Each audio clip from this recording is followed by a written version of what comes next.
Hey family, listen, if you're like me, life gets crazy and hectic, and sometimes our body needs a little extra love. For years, I've been using something that has been a game changer for me, as well as recommending it to my clients. I'd like to introduce you to Vital Body. It is packed with 37 fruits and vegetables, 19 herbs and spices, prebiotics, 15 strands of probiotics, 21 different enzymes, and I'm telling you what, you get 100% of your daily dose of 21 vitamins and minerals straight from nature. This product contains no GMOs and it is vegan friendly. And here's the best thing, there are no artificial flavors. So if you're ready to kick off your vitality journey and you want to feel better daily, and if you're like me, you want a little extra sleep throughout the night, head on over to vitalbody.com/Monica. And because you are a member of the Black Women Amplified family, they are graciously giving us an extra 20% off of our order. Just use the code MONICA20. Get prepared. I can't wait for you to try it. Head on over to vitalbody.com/Monica and start your vitality journey today.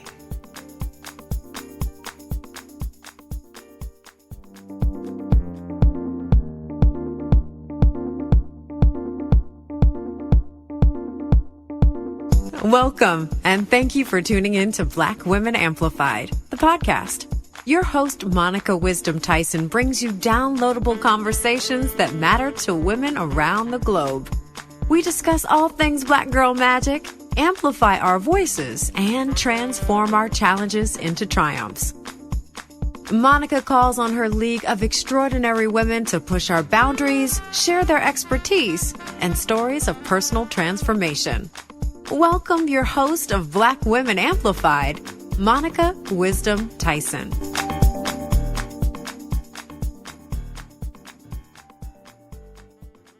As an award-winning television producer with The Today Show, she covered transformative stories shaping our understanding of humanity. From producing inside Obama's White House with Brian Williams to covering the aftermath of 9/11, Annette Freeman is a master storyteller who connects empathy and integrity throughout her work. Annette's personal journey led her from storytelling to helping women tap into their deepest desires while discovering their divine femininity. Our conversation today is deep, healing, and grown. Ladies and gentlemen, it is my pleasure to introduce to you the incomparable Annette Freeman, CEO and headmistress of the Goddess Portal. Miss Annette, how are you today? Please welcome to the Black Women Amplified podcast.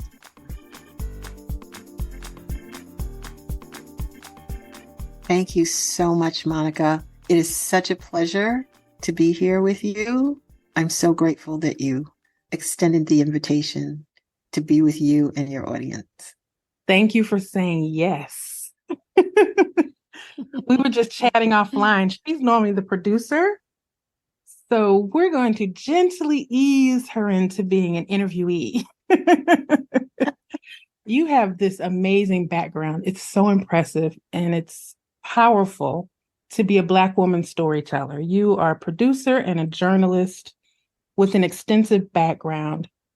What sparked your curiosity or desire to tell the stories of other people?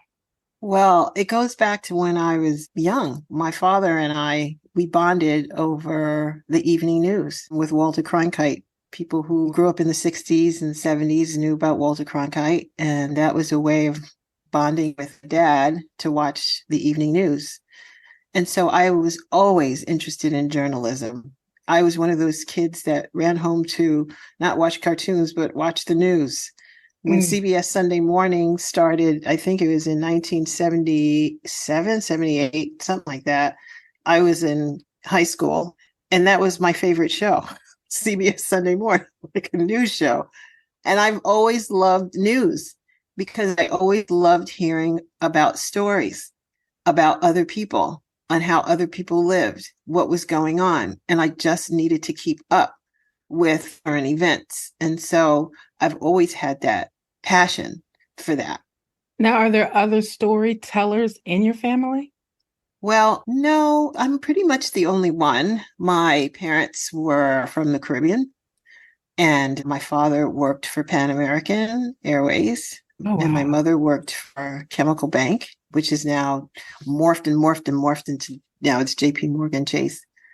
But no, I was the only person, my first person in my family to get a college degree.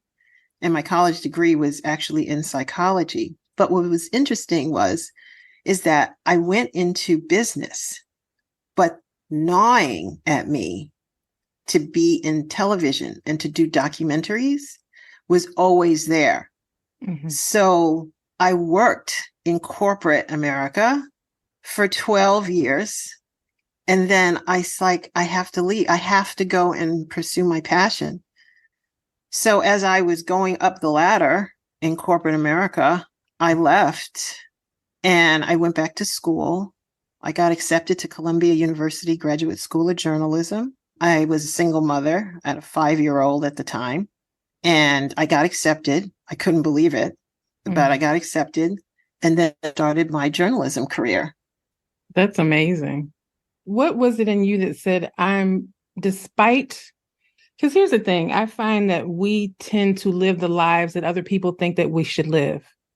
What in you said, I have to do this and I'm going to pursue it? Well, the gnawing was always there. Mm-hmm. And I also had a cousin of mine who he actually was in the film business.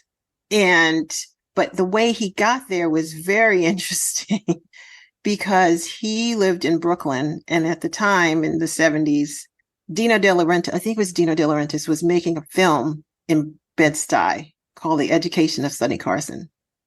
And my cousin, who was about 15 or 16 at the time, he was recently brought here to this country from the Dominican Republic. That's where my father's from. So his mother brought him up from the Dominican Republic, and he didn't really speak much English, but he got to be a PA on The Education of Sonny Carson and worked in the field team. And then they liked him so much that they brought him to work as an intern at the Paramount office building at Columbus Circle at the time, and worked for Dino. And then Dino went to California and then brought Hector. So without a real education and then learning the language, my cousin ends up in Hollywood at around 19 years old, working for one of the best producers in the business at the time, Dino De Laurentiis, and he became his projectionist. So when I was growing up, it's like I saw this trajectory of my cousin. And although I never wanted to go to Hollywood per se, the idea of working and seeing the stories in the movies interested me to pursue journalism. But my parents were Caribbean and they were like, you should be a doctor. Right. You should go to school and be a doctor.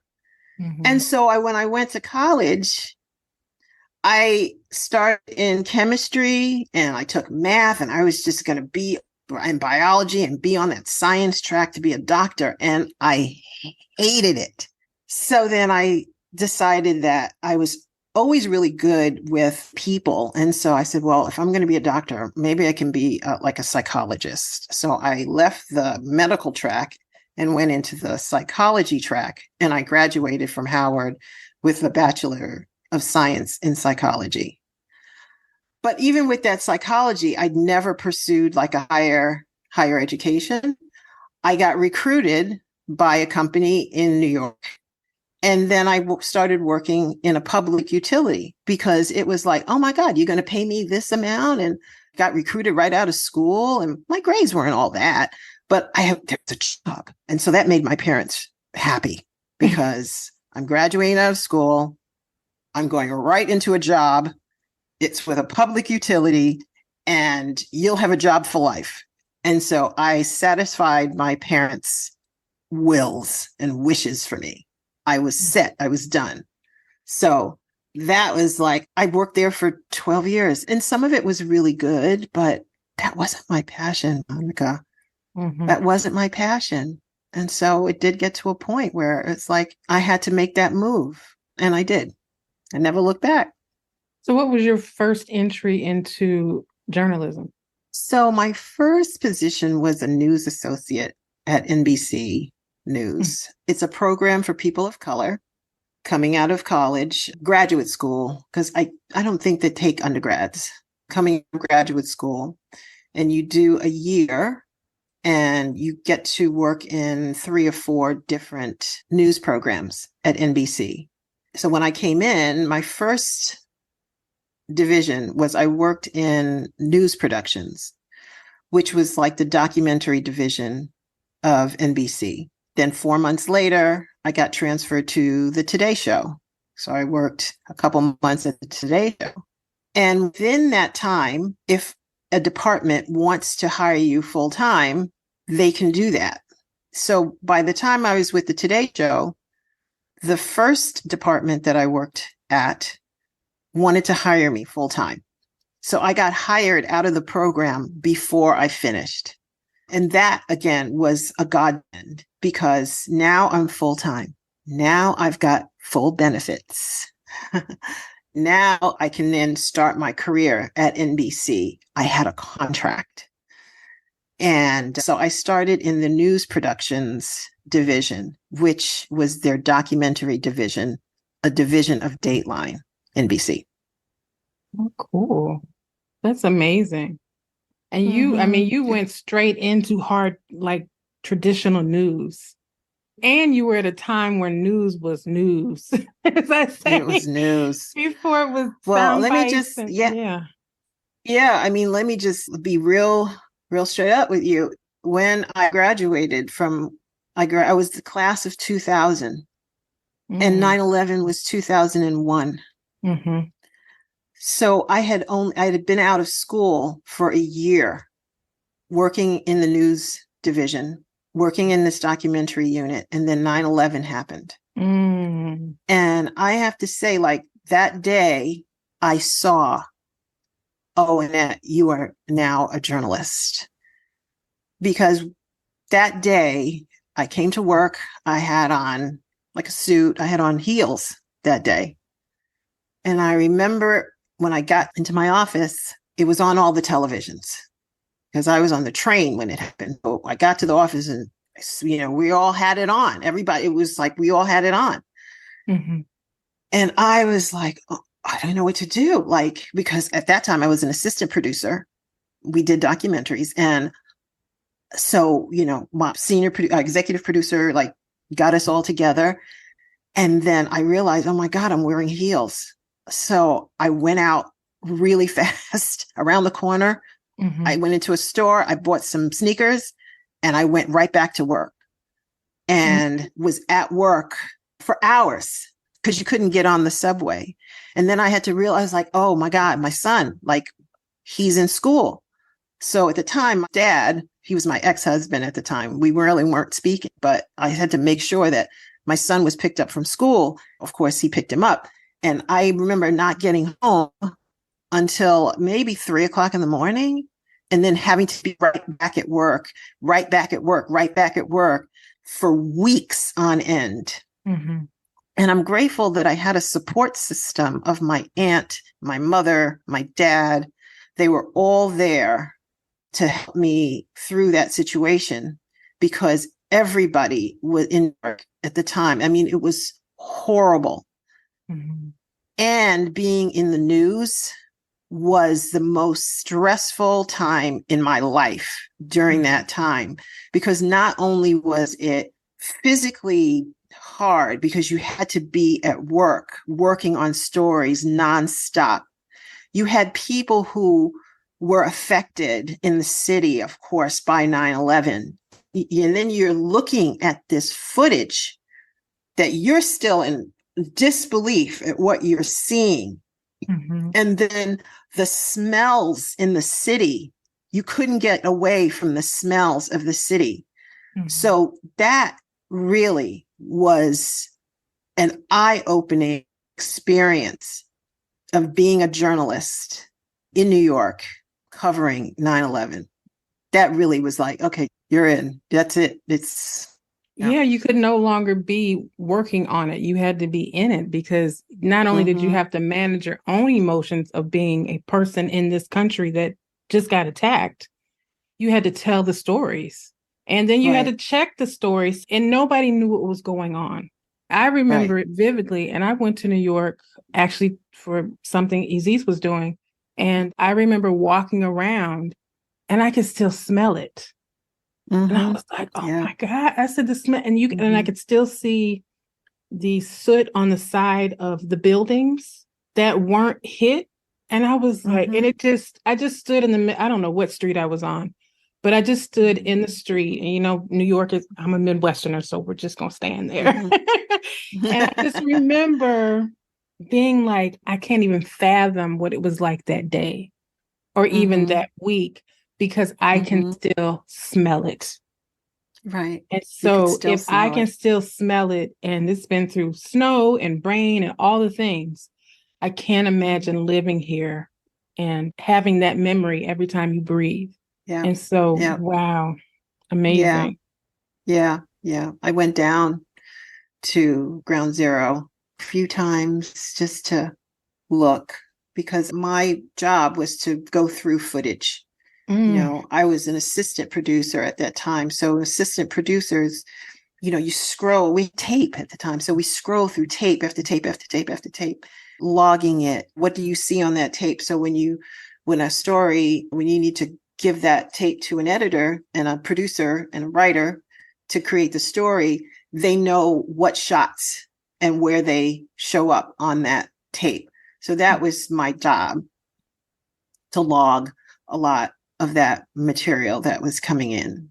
You saw much of what we would never see. You would never see. And that's like for every story that, working in the news business, people give journalists a hard way to go, in the media, a hard way to go, but they shouldn't really, because we end up, we can't show you everything. It was one story I told my executive producer, that I wasn't going to work on, that I refused to look at this. And that was when the Al-Qaeda had beheaded that journalist, that Wall Street journalist. And I said, I refuse. I said, I can't watch that. I don't want to see that. I've seen other things, like the aftermath of suicide bombings and school shootings, and the stuff that you will never see on air, because you just can't. But those of us in the office, we have to go through that footage to make sure that you don't see that. Or if you're scrolling through something, people will try to highlight, not go past this point, or else you will see, So working in the news business, it was hard, but was very rewarding, because you are the person, you are the people that gets to take the story from what's happening on the streets and give it to the world. And I was very happy to be a journalist. It was a very fulfilling and a wonderful career. And I'm so grateful that I was able to do it for as many years that I was able to do it. And you just were able to see, it had to broaden your perspective of the world as a woman in this world, as a Black person in this world, to see all the details of the full scope of a story. So when you when you went into doing documentaries, how important was it to you to get the full scope of a story out? Because I love documentaries. I just finished watching the one about John Baptiste, because I like hearing people's beautiful. I love hearing the full scope of a person, of humanity. Did you ever want to go into another area of news, like entertainment or finance, or was documentary work your space? Oh, documentaries were my jam. I watch documentaries on my free time. Documentaries were my life. I love documentaries. That's what I studied really at Columbia. Like, you could go into different after you took the basic curriculum, you can choose whether you would do news magazine, you do nightly news, or you could do documentaries. And I chose documentaries because I was a documentary fiend. I never wanted to go into anything else. Like even working on the Sexy Today show, sexy. I remember like staying like almost all night because my job was to find out what Laura Bush, second term, what was going to be her inauguration dress, right? That was my job for the Today Show. And they needed to be the first people to find what Laura Bush's dress was going to be. So I stayed my shift and then I had to stay later. And then I could get through to the people who would give you that information. So I ended up I found out who the dress designer was. They were located in this strip mall in Texas. Tried to call them. Phone was busy. Now, remember, there was no cell phones at the time. So I'm just calling. And then I was like, oh, you know what you need to do? You need to find every store in that strip mall. And you need to find somebody that can answer the phone and run to that shop and tell her that the Today Show is calling.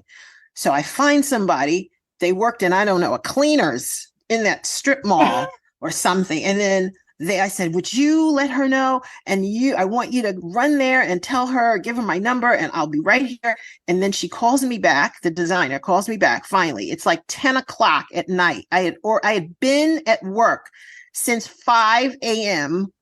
covering the show that morning. So 5 a.m. and now it's 10 p.m. I'm still at work. Finally get this dress designer to call me. She called me back. I said, are you the designer for Laura Bush's inaugural dress? She said, yes, I am. Good to talk to you.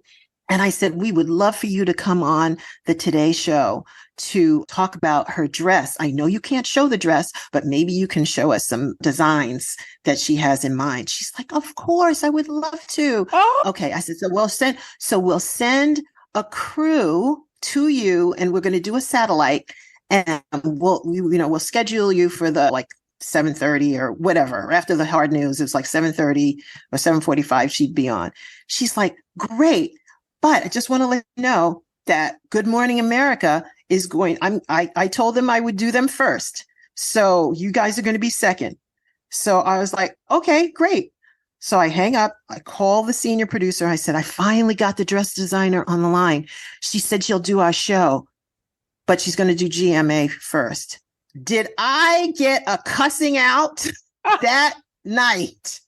What do you mean they're going to do GMA first? They got to do the Today Show. If they don't do the Today Show first, we don't want her. Call her back and tell her it's fine. I was like, oh my God. I got home that evening at like midnight. I crawled in. My son was sleeping. I was like, I'm home.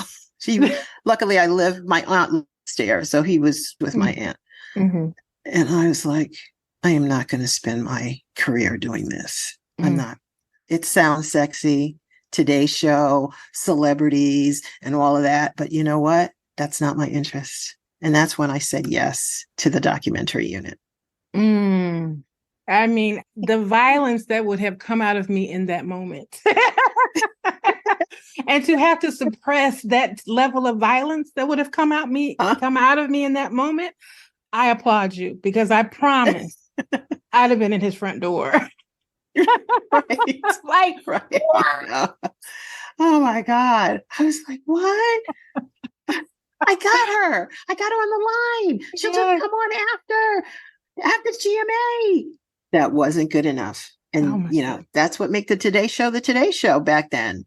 It did. Yes. It just that's how you got number one.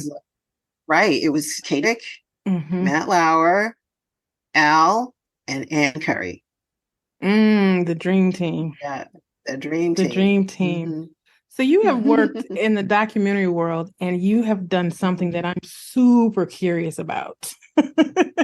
I'm curious about all things Obama. So please tell us about Inside the Obama White House with Brian Williams. Oh, yeah. Oh, my gosh. What an experience that was. That was really an amazing experience. So I was approached by the specials team at in NBC. Inside the Obama White House was a full-on NBC specials production. And that means that they chose producers in different units to work on that team. I mean, I was on a team of about 100 people. However, as a producer, there were 12 of us as producers. And then the rest of the team, of course, were like the associate producers, the assistants, the crew. And so I was asked as part of the unit, I was the only one in my unit that was asked. They took people from the news, they took people from Dateline, they took people from the Today Show and assembled a crew with Brian Williams, plus Brian Williams' team to go into the White House. So I'm so excited about this. And so we had our briefing meetings, and we then ascended onto the White House grounds. The day before, we had to get, of course, the Secret Service passes and all of that. And then we all met there in the White House briefing room as a team, and we were given our assignments. And so as a producer, my assignment was to cover Valerie Jarrett's area and the White House counsel area, Greg Craig. Every producer had a particular assignment. So Brian Williams' producer covered the president. Other producers covered other areas in the White House. And then after we did the shooting, we came back to New York and assembled a 2-hour show that aired over 2 days in 36 hours. So we were at the White House on a Friday where we shot. We came back to New York on trains Friday evening. Saturday and Sunday, we spent writing and editing, and the show aired, I think, that Monday and Tuesday. So that meant that we were putting together a 2-hour show in a matter of a couple of days, which is unheard of. It's just, we were slamming it. And so every producer had a particular act that they would write. Mm-hmm. And that's how it was broken down so the show could get completed. And so my area to write was when he went into Five Guys, and Brian Williams and him get in the Beast at the White House, mm-hmm. and they drive to Five Guys, and he gets out the car, and the crowd wild. They're like, rock star. So, right. So when I tell people, they were like, oh yeah, the inside the Obama White House. I said, yeah, the piece that I wrote was him going into Five Guys. And they were like, oh, remember that? I remember seeing that. So it was an amazing, amazing experience. Be in the White House, to be a Black woman on the team, mm-hmm. covering the first Black president and his administration for a major network. I'm literally getting chills as you're saying this, because I would have bust out crying at one point. Yep. That's how it was. Mm-hmm. It was like, I couldn't believe that I get to be here at this particular time in history.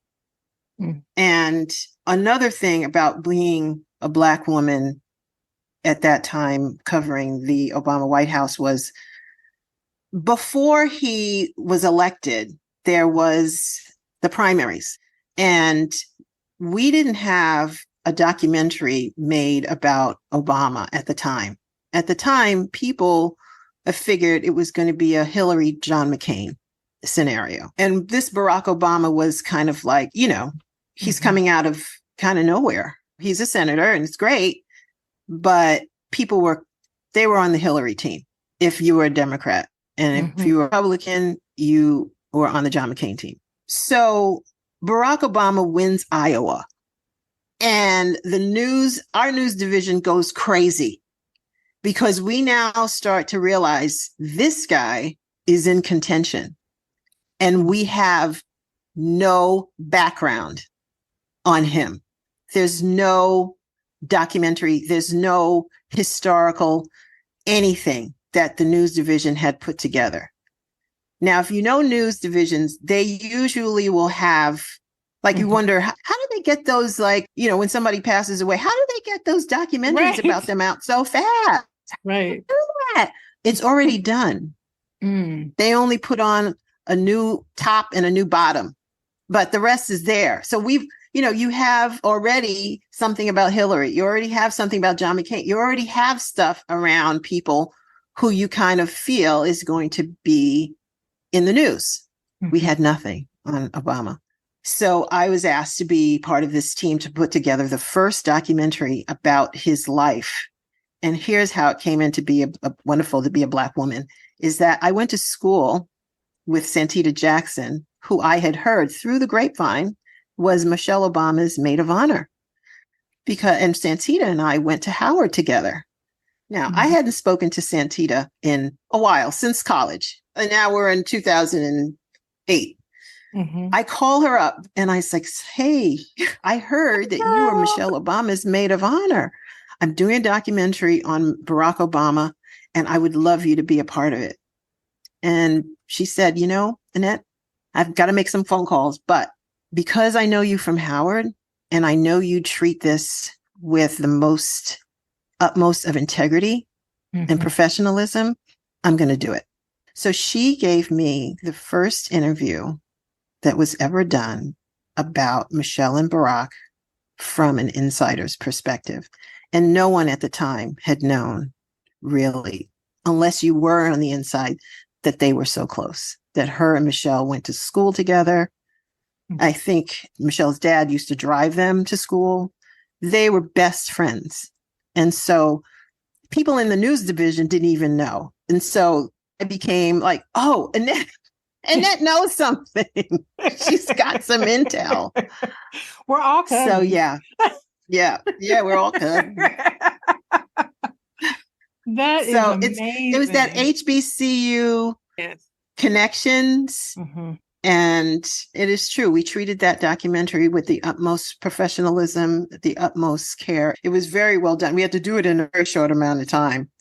But I think they're selling it in the NBC Experience store today. And it's so interesting because I can always tell when I'm watching something if a Black person did it, because the differences are there that other people miss.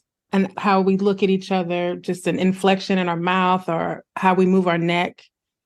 Other people would miss that, but it's important to our culture because we have such a strong nonverbal communication. Right. That I can always tell, I'm like, Black girl didn't do this one. Yes. Our Black man didn't do this one. This is somebody else. That's beautiful. I mean, and that's amazing. And the fact that you all trusted each other because you had that shared experience of HBCU, that's beautiful. I love that. I love that. Yeah. Ever feel overwhelmed prioritizing everyone but yourself? What if you could build confidence, set boundaries, and say yes to you? Discover the superpower of self-love with the Self-Love Amplified Masterclass. It's not just about self-discovery, it's about your inner strength. Ready to say yes? Visit www.blackwomenamplified.com/masterclass. You don't want to miss out. Write it down. www.blackwomenamplified.com/masterclass. Now, your career from journalism, are you still doing documentaries? I am, but not for like a network. Like I'm doing I'm a consulting producer now on a documentary on Minnie Evans. She is a Black woman folk artist, as they say, from the South. And her story is so powerful. She lived here in Wilmington. She got messages to draw or die as she was a gatekeeper for a white family here in Wilmington. And so she's now getting some recognition from the arts community because of her work is transcendent. And so I'm a consulting producer on that documentary. But other than that, I've really kind of stepped away from that, from television and that life. And you have stepped into a whole new world. I have. You and I met in Detroit, I think Detroit. I don't know if it was New York or Detroit, but I do remember us being at a conference together, Circles of Light. Right. And that was such an amazing experience. And you and I both hang out in the non-traditional areas of life, especially for Black folk. And at a time when other people were not in it. A lot of people are in it now. And I love that the conversation is so mainstream now. But back in the day, to go to that conference and see so many people that look like us there was just, it was an amazing experience. When did that journey of that type of studying begin for you? Oh, I was young. I fell into spirituality at a young age. I was brought up Methodist, but my minister was one of those new agey kind of ministers. And so we were doing like those trust falls and trust walks and having conversations about beyond religion from the time I was in junior high school. So by the time I got to high school, I had become a leader in the youth movement of my church conference. But the kinds of stuff that we talked about involved God, of course, but it went beyond that. And I remember, we would have speakers come in to talk about transcendental meditation. We had a camp in upstate New York. And so I led that camp. And I remember bringing in like Mr. Transcendental Meditation. And there we are, like 16 years old, and we're like doing transcendental meditation in the barn. And then I brought in an abortion advocate to talk about abortion and what that meant. And I was always in that work. And so by the time I got to Circles of Light, it was like opening up more realms of information that I was yearning for. And I loved it. And I would take the information that I learned in that group into work. Like I would have my Course in Miracles book on my desk, and I'm not hiding it. People would know. They were like, I would go into like meetings with my boss, and I would have like a folder, and I would have the course in there with me, just like, all right, I don't know what it's about to say, but I'm going to need this with me. Like he wouldn't see it, but I would have it with me. Like it was like part of my research. Right. So I studied and I incorporated it into my life. I know for many people that are listening, it's an either or situation, but you integrated it into your life. What was it that you said, this is just who I am, take it or leave it? And you just, like you said, you took it to work, you took it in meetings, you took who you were with you, and you didn't leave her at home and then take somebody else out of the door. Where did you get that from? I think it's because I don't want to speak for you, but it's like, it's part of my makeup. How and why I was put here, I think, on the planet to make those that it's not either or, it's all. Because I am all. We are all. And I knew the information was helpful in my life. I brought it with me so I wouldn't lose it. Right. With folk. Right. That I would show up as much as I could as a loving, embracing human being in this experience of life. I brought it for others. So I would treat them with kindness and non-judgment and all of that. Because that's how I wanted the world to work for me. So if I'm learning this in these books, how can I be learning it and not instituting it in my life? Because it was one thing about sometimes we can become very insular and like only work it with the people that we know and with the language. But I always found that I've got to put it out there in the ether because this is how I want humanity to run. So if it doesn't start with me, who does it start with? I'm the only one that has control over how I am, who I am, and how I'm being.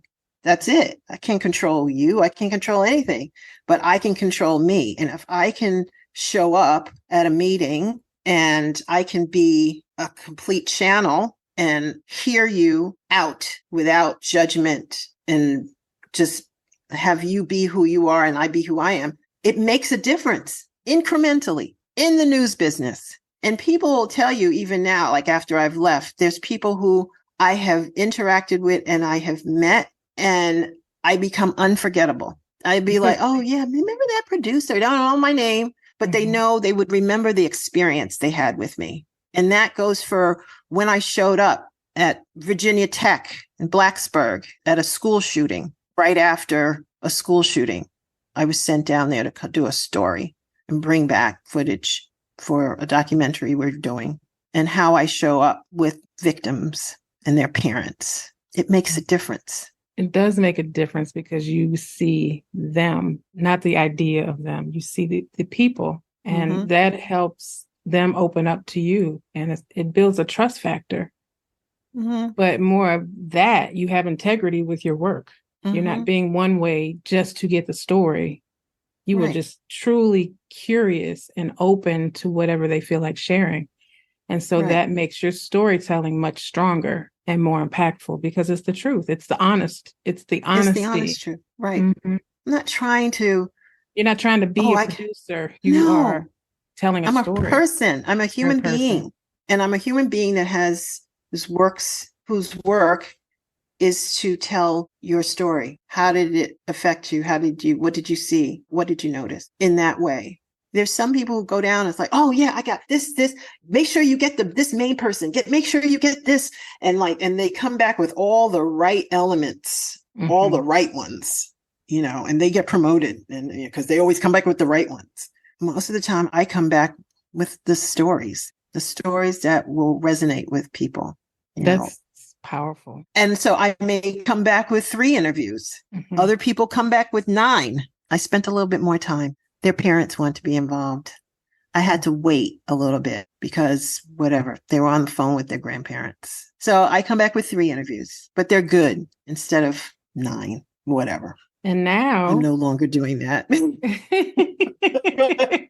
I'm done with that. I can look myself in the mirror every day because I went to work with the best of intentions and my heart was in every story, every single one of them. You left yourself wherever you were. That's why when people see you, they're like, oh my God. Because you touched deeper than you didn't just tell a story, you told their story. Exactly. Now you are working to help women transform their stories with the power of pleasure. You have not only done the work with yourself, and you can talk a little bit about that, but you have moved into your own company, your own business. My own business. The Goddess Portal. Tell us about the Goddess Portal. Oh, definitely. Thanks for asking. So the Goddess Portal is a coaching, a movement, and an events company that educates professional women in the art of pleasure. And it helps them to know themselves really deeply at a deep, deep level in order to manifest their greatest and their deepest desires. And we help women unlock and unleash their authentic selves. And so they can tap into their gifts. And so they can show up powerfully in their personal and in their professional lives and in the world. And people are like, how do you do that? What are you talking about? What are you talking about when you say that? Yeah. And it's like, it's a complete 180 from what we think about how to manifest our desires and to go after our goals or whatever. Through pleasure? What? I have to say that it came as a complete brain for me to learn this and to experience it and put it into practice like I've done my entire life. and to see what my life looked like before and what it looks like now. So I come with that inner knowing because I've done it. I continue to do it, and how it's the things that have come out and manifested in my life and how quickly things manifest is really, it's beyond me. And so I'm teaching it. I'm teaching it because I want all women to learn what it means to live a life through pleasure. So when you talk about pleasure, the first thing that comes to top of mind is sex and sexuality. Is this something, when you speak of pleasure, is it something just beyond the physical experience and sexuality? Is it about a 180 lifestyle change, or is it, and when you say through pleasure, what do you mean by that? Yes. And thanks for asking that really great question. When people think of pleasure, they think of sex and having sex with somebody else and all the ways that they can have it. And they sometimes they think like I teach technique and stuff like that. And that has nothing to do with this. Pleasure for women is an area about how do you live from turn on. And what I mean by turn on is like when a woman is turned on, she is in her flow. So you can get turned on by touching yourself. You can get turned on by self-pleasure. You can get turned on by a man doing it, helping you, stroking you. You can get turned on by just taking your finger and rolling it down the side of your arm till your elbow and feeling what that feeling feels like. You can get turned on by watching an adult movie. You can get turned on by sitting in a bath and rubbing and touching yourself. I mean, turn on is when a woman feels herself and her yoni produces that fluid, which we say when she's wet. It's that feeling inside when you feel her and you tune into her. And some women have forgotten what that even feels like. And I liken it to like, remember when you were young and there was a guy and you saw him, say, across campus and you were like, oh my God, it's so-and-so. Or you saw a woman who you just thought she was so beautiful and you're like, oh, I want to go out with her. And something happened in your yoni, in your vagina, and it started to come alive and get on fire. And then like when you start kissing someone, before you even go into anything else, it's that feeling of turn on that is pleasure. That's what I'm talking about. And then when you're turned on, you know when you're turned off. So when you're turned on, if you start making decisions based on whether you're turned on or not, will then lead you to a life of turn on. And if you make decisions just based on like you're turned off, but you're just like, okay, so this checks the box, this checks the box, this checks the box. Okay, I think I'll go there. I check the box. Great. It doesn't seem very pleasurable. But if checking those boxes makes you turned on, I say go for it. So that is what I'm talking about, is making your life so that the decisions that you make in your life comes from pleasure, and it can be done. And I teach tools. They're real tools that can help access that. I want to just say this, if I can, because this is my mantra is taken from the Course in Miracles, because this is really what the art of pleasure and moving from pleasure is really about. And I hope, if it's okay, I'd love to read it to you. Go ahead. So the goddess portal is the gateway to pleasure and desire. Its courses and tools do not aim at teaching the meaning of pleasure and desire, for that is beyond what can be taught. Each woman is free to chart her own pathway to what truly brings her bliss. It does aim, however, at removing the blocks to the awareness of pleasure, which is her inheritance that she may manifest and experience her truest and deepest desires. So that's what I do, is to remove the blocks to the pleasure and the desire that's already there. So when you're doing your work, what are some of the blocks that you're coming across that people are saying that they're dealing with, or that's keeping them from fully getting into the flow of the pleasure that you're speaking of? That's a good question. Some of it comes from, say, a person goes through, like, say, a relationship breakup, right? They're broken up with somebody and they go to their girlfriends, and like you would, and you just kind of talking it out with them.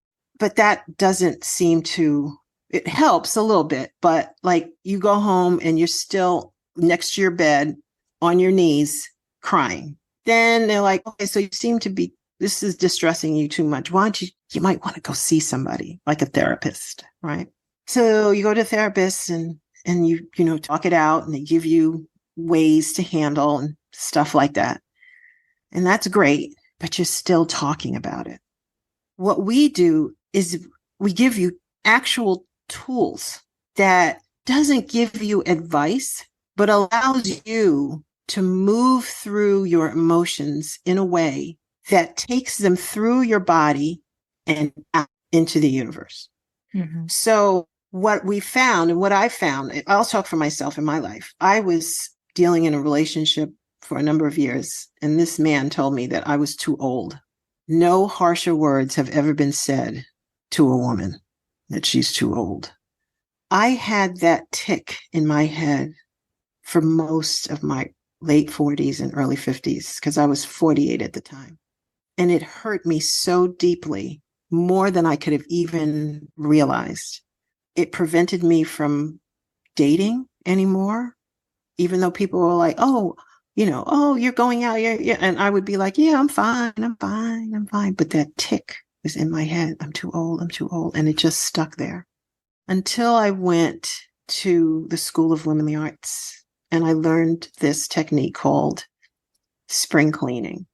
And spring cleaning allowed me to get out that tick to where I can now feel myself, be more accepting of myself, tap into my turn on so that I could move past that trauma into looking at my life in a different way. And that happened in like a couple of months. So I've had this tick for years. Mm-hmm. And within a couple of months of actively doing this particular tool and some others, which I'll explain, I could move past that person saying that to me and me taking it on like it was the truth. And I didn't need any advice from anybody. I didn't need pills, drugs, alcohol. What I needed to do was hear myself. And as I heard myself and was received in a judgment-free, confidential environment by another sister, I was able to heal that within me so I can move on to another relationship. If I had stayed without this work, I would have still been in that mindset. Mm-hmm. You're too old, Annette. Just go over there and sit down. You're an old Black woman. Who's going to want you? And I didn't want that for myself. And so anyone who's listening to that, if anything has ever happened like that to you, you know how horrible it feels to have that over and over and over and over and over in your head and can't get it out. So yeah, that's one of the tools. It's like it becomes this movie that plays in your head, and trauma colors everything that you do. Mm-hmm. Because you see the trauma before you see the opportunity. The opportunity is there, but you look at it through the lens of your trauma. And if you don't clear that, you won't see the opportunity, whatever the opportunity is. That's what people need to understand about trauma, is it colors every decision you make in your life, from the color of lipstick that you wear, the clothes that you wear, to the friends that you have, to the job that you take. It is such a powerful monster. And it speaks for you. And so I just clarifying this for the audience. So what you're saying is that you go in with your work and you deal with the monster so that people can feel free.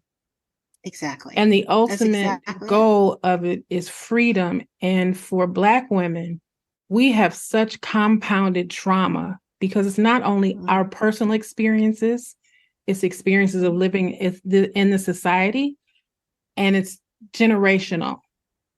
Right. So we have it coming from all areas. And once you have the trauma, then you're triggered. And so what Annette is saying is that this is a method beyond what you hear about that can help you deal with those monsters that color your life so that you can be free. And so tell us about other methodologies that you use within your work that help people get free. Oh, sure. Another big one is called the swamp. And a swamp for me was similar, that same tick. And also for me was generational. So when a person's there in a swamp, it's something that like they're having a hard time dealing with something. Mm-hmm. They're having a really difficult time, say with rage, like somebody at work is always bullying them and they don't know how to get back at that person, or they don't know what to do with themselves. They could have a hard time with their significant other, but they don't want to lash out at them, or they do lash out at them all the time. It's an area where they're having a really difficult time that brings up rage and anger. A person that might have a difficult time with grief that they can't seem to let go, sadness or worry. And so we have this tool called swamping. And a woman will identify what her swamp is. What is it that's causing you such grief or rage?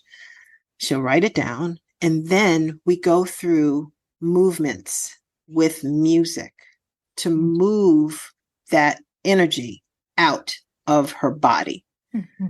So we'll swamp with a rage song. We'll get pillows or objects and bang them on the floor. We'll scream. We'll let loose in that rage. We'll kick. We'll punch. We'll press against the walls of the floor and move that energy. Then another song. And it's more of a grief or a sad song. And we let the woman experience that emotion in that time. Now, we would want to stay in those emotions a lot of the times, or we won't want to go deep into those emotions because we think if we go deep into our rage, we will never come out of it. But the transformational, alchemical thing to do after we experience those emotions is turn on. It is turn on that will release you from those emotions. And so after we've played a rage song, a sad or grief song, we'll put on some sexy music and let a woman turn herself on by moving in a sensual way, touching herself, enjoying herself, playing with herself to that song. And I'm telling you, there's nothing out there like this. It is amazing to see someone go into the swamp having such an emotional roller coaster with the same issue. Mm-hmm. And then after she's turned on, it's like another person. Mm-hmm. But the hardest thing to do is go from those dark and deep emotions to the turn on, because it's not natural, but it is natural. It's natural for a woman. It is natural for us. That is the issue sometimes when we get, especially when we start getting older, and it's like, oh, we don't have a partner, or nobody wants me, or blah, blah, blah. And we just start shutting down. And when we start shutting down, guess what? Our juices dry up. And when our juices start to dry up, we start to get stiff. And then we start to just being a little bit less flexible. And we start saying no more often. And so we start shutting down our lives. But it is the turn on. It is the flow of the woman that is going to keep us viable and fun and sexy and flexible, so we can go after our desires, no matter how old we are, no matter what we've been through. You introduce people to themselves. Mm-hmm. And areas that they may have forgotten or never tapped into because of the shame. Because, oh no, I can't touch my vagina. I can't self-pleasure. Or if I do, I feel so much shame around it. I'm touching mine right now. Well, all right. All right. Okay. Okay. Okay. See how much fun it is? It's so much fun. You know, it's a beautiful thing because God gave us a whole body, and society said you can only focus on a couple of parts of it. Yeah. And because of that idea, we begin to oppress ourselves with that feeling of shame that you're talking about. So women meet themselves, many for the very first time. Beautiful process. And it's what a calling on your life. You know, what a calling on your life to not only do the work for yourself, but to just say, I want everybody to have this work. That's beautiful. I really want you to talk about the power of the divine feminine, because we get so stuck in terms and the understanding of what femininity is and what the divine feminine is and what feminism is. And I really like for people who are in this work to help us understand the distinctions, because I feel one is from society and one is about us meeting ourselves. So continue on, and if you can get into it. Yeah, thank you. You know, we're like on the same wavelength, because I was going to talk about that. I was going to talk about the spirituality and sexuality, spirituality and sensuality. We've learned to separate those two. Right. We've been taught it's like the Mary and the Mary. You know, there's the Mary who was the prostitute, Mary who was the mother. And either you're the mother or you're the whore. We're both. We're it all. And that's where the divine feminine comes in, is that we don't have to push to get our needs met. We just need to be whole and authentic and turned on. We need to find our power within every single cell of our body. We've been co-opted saying that our vagina is only for a man's pleasure, or objectifying our vagina and our breasts for his enjoyment.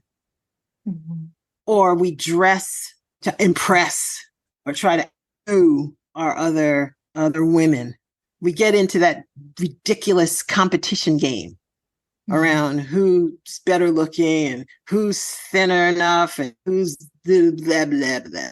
As women, we are beautiful in all our iterations on the planet. And that's what the divine feminine is all about, is finding our power from within and using what we've been given, our turn on, to enhance our lives. We used to turn over our turn on to only those times when with somebody, or, you know, maybe we're trying to impress and go out to an event and, you know, we could try to be sexy. But what if we were just sexy and sensual all the friggin' time for ourselves? Right. All the time. You know, you show up on a call and you're like, hey, right, how y'all doing? Okay, we're going to start the Zoom meeting now. Okay, why don't we play music first? You know, stuff that would actually bring women joy and pleasure. What if we did that? So that's what I'm introducing, is the stuff that brings us pleasure from first we have to know pleasure. That's another thing. You ask women what pleases them or what their desires are. Many can't even tell you. So first, what we do is we go in with a woman and we find where her pleasure centers lie. What brings her pleasure for real? Because if you don't know what pleases you, how can you ask for that or encourage or manifest that if you don't even know? So that's number one. And then we then allow her to then just find herself with these tools, removing the blocks, getting out the grief, not getting it out, but like anytime grief does come with you, guess what? You have a tool that you can use that would help move the emotions through. If you're stuck on something, somebody pissed you off today, you can spring clean about it. You're not asking for advice. You're not asking for somebody to just sit down and like fix it for you. You have the answers within yourself. So with the spring clean, you can do that. Because in a spring clean, which I didn't share, it's a completely confidential space. The person who is receiving the information, they say nothing except for thank you. And at the end of it, it's gone. Like you never bring it up again. You never talk about the subject with the woman. It's gone. So, these tools, and there's so many more, they work. How did you find that these tools, because you said you did the work with Mama Gina, what bloomed in you when you got into this work? Well, the first thing was when I first saw her and experienced this work, I was like, oh my God, where has this been? And I was so gone, like like somebody said, Annette, how are you doing? Oh, I'm fine. Everything is good. Like, I'm smiling. Hey, everything's good. And on the outside, seriously, you would think that everything was really cool, but on the inside, I was really empty. So when I heard and experienced this, I was like all in. I had no more frigs to give because I had reached my pinnacle. Like, okay, I had worked at NBC. I had done the career of my dreams. I won an Emmy. I had a beautiful son. He is going to college. I mean, you would think that all those things would have just been enough. And I knew that there was more. Right. And when I heard Mama Gina talk and I heard the testimonials of the women and I saw the women, I saw them. I saw the difference in their eyes. I saw the difference in the way they walked. I saw the difference in the way that they spoke. It was authentic. The light was coming from within. Didn't matter what they had on. The light was coming from within. And I said, I want that. Whatever she has, I want that. I remember when I went to Miami, because Mama Gina used to have big in-person events. She came in the Miami Convention Center riding a horse with 6 men, shirtless, hunky men next to her. She had on a mini skirt with feathers and no panties. And I was like, who is she? I love her already. Because when a woman is turned on, you can tell she doesn't care about what you think about her. She knows who she is. She loves herself, really. And you can't take that away from her. And she's powerful. And that's what I got.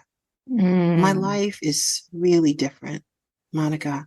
I'm living in a beautiful place in North Carolina. I'm looking out over a river, which is right outside my living room window.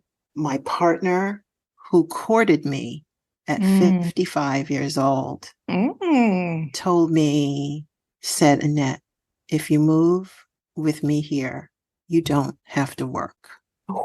And for someone who was a single mother, Caribbean, worked 2-3 jobs, a journalist in the news business, working my ass off, for me to vibrate in a way that I have attracted a man who loves and adores me, says to me, I'm going to take you out of New York and you don't have to work.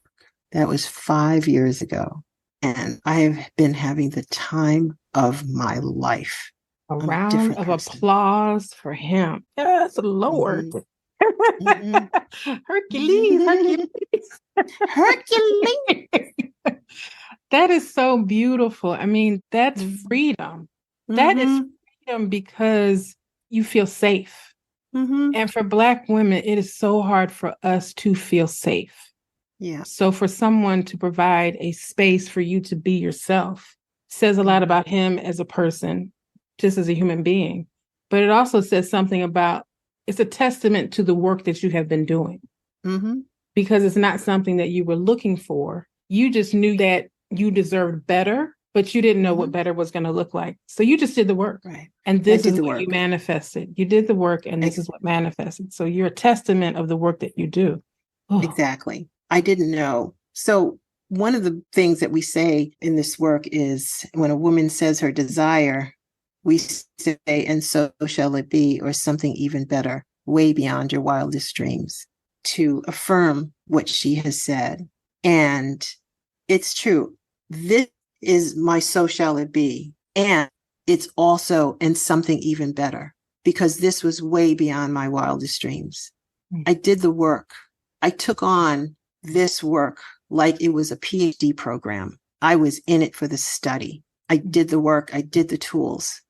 I created sisterhood within the women in which I do create sisterhood and community so women can do these tools together. And it's not just me. There are hundreds of thousands of women who have gone through this kind of training. And Mama Gina has only opened this up for her students, some of her students, to teach. So there's only 50 of us around the world that can teach these tools besides her. And she's no longer doing anything in person. And she's also doing things like overseas. Like right now, she's in Morocco. So I'm taking these tools to the people, to our people, to Black women, because I know it works. And we need to be shored up, especially in these days and times, because we have big fights ahead of us. We have big fights on us. And if we don't stay healthy, turned on, we're not going to be able to fight the fight. Mm-hmm. So I'm tapping into an area that we haven't looked to do to find our power. Tapping into that area where that would have gone crying about some man somewhere or some woman somewhere, or we've shut her down because we're in the fight. We can't think about that right now. Mm-hmm. And I'm saying we've got to. Right. We have got to. We need to say, wake up, because we need more power here to get through what we're facing. And so this work is not just kind of trivial to turn yourself on, which is beautiful, but it's to turn yourself on so you can access more power. Exactly. The only thing I can say is that's power, because the biggest thing that you teach is that we have a choice.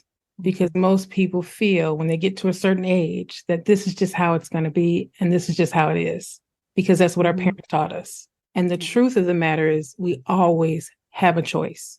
And you are showing people a different choice that they may have never thought of before, but it puts you into a place of just pure personal power, which connects us to the divine, it connects us to the universe, and it connects us to each other.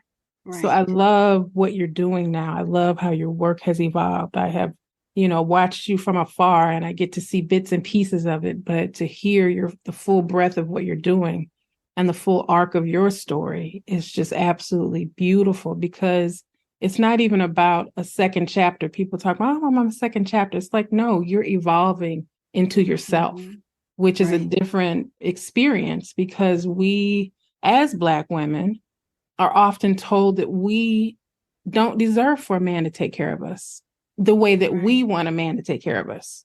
That we don't deserve to not work. We have to work hard. Like, Bell Hooks calls us the mule of society. So when you can move into a space of power, manifestation, and ease, let's go. Let's go. Let's go. Right. And now I'm working because I want to work. I love to work. And I love this work. That's the thing. I love this work.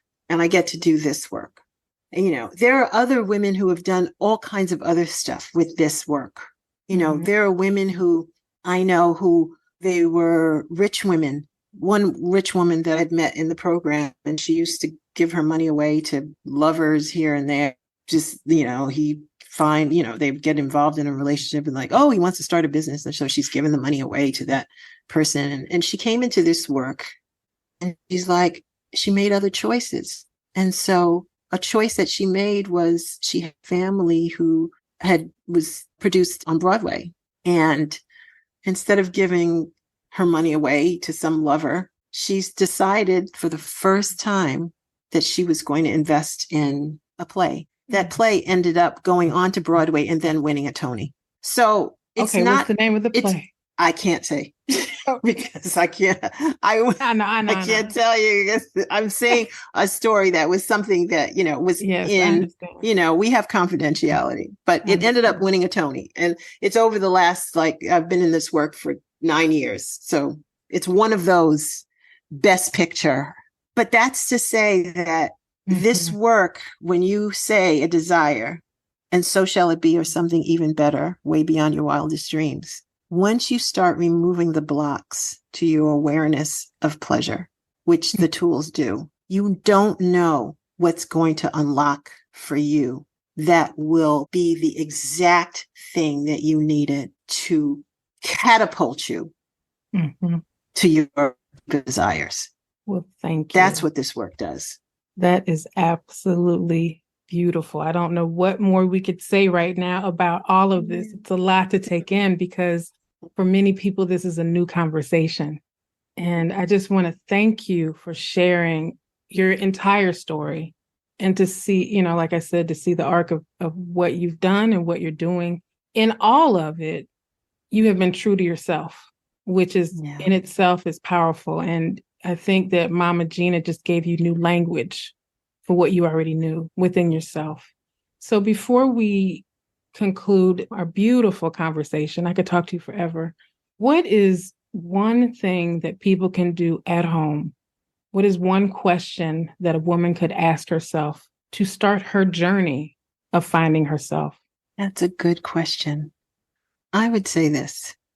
If a woman, when she's on the phone, or when she wakes up in the morning, or she goes to bed at night, or any time during the day, just take your hand and cup your vagina. Just cup her. You don't have to do anything. You don't have to make any moves. You just put your hand on her to let her know that she's not forgotten, to let her know that you're giving her attention, to let her know that you love her. And she doesn't have to do anything. And then see how your day goes, or see how that conversation goes, because they can't see you. So just see. So that's what I'll offer. Well, Miss Annette Freeman, thank you so much for this beautiful conversation. I am glowing. I love talking about this kind of stuff. I think for us, we need a journey of liberation like none before. And I love everything that you're talking about. So how can people find out about your work or how to get in touch with you? Sure. So my website is goddessportalcoaching.com. I have it's a simple website. There's an area to book a call. I have free discovery calls. I have a in-person workshop that's coming up in January, which is also available through that website. It's happening in Wilmington, North Carolina. And I also have a virtual course offering similar to the in-person that's also available on that website for you to find out. But set up a call with me. I'd just love to talk about it. And just, you don't have to sign up for anything. Just call, because I love talking about this work. Well, thank you again. And thank you for saying yes to your calling. I've been in conversation about calling with my friends, and it's like, it's a lot of us are getting called to do something different, and we all don't understand it. So for you to say yes lets me know that you're a leader in this, and people can trust that what you do works because you've shown it in your own life. Yeah. So thank you so much. I appreciate Thank you, Monica. Thank you, thank you, thank you. And I appreciate all of this. And the Black Women Amplified family, please share this conversation with your girls. It's something that we all need to hear. And open your heart when you listen, and listen with your heart, because we are having our own renaissance now. And we need all of the tools in our toolkit to fully be liberated from everything everybody told us that we were, so that we can be the person that we were born to be. So thank you all for listening, and I will see you on the next episode. Thank you for listening to Black Women Amplified. We hope you enjoyed the show. Be sure to subscribe and log on to blackwomenamplified.com for more information. Keep shining.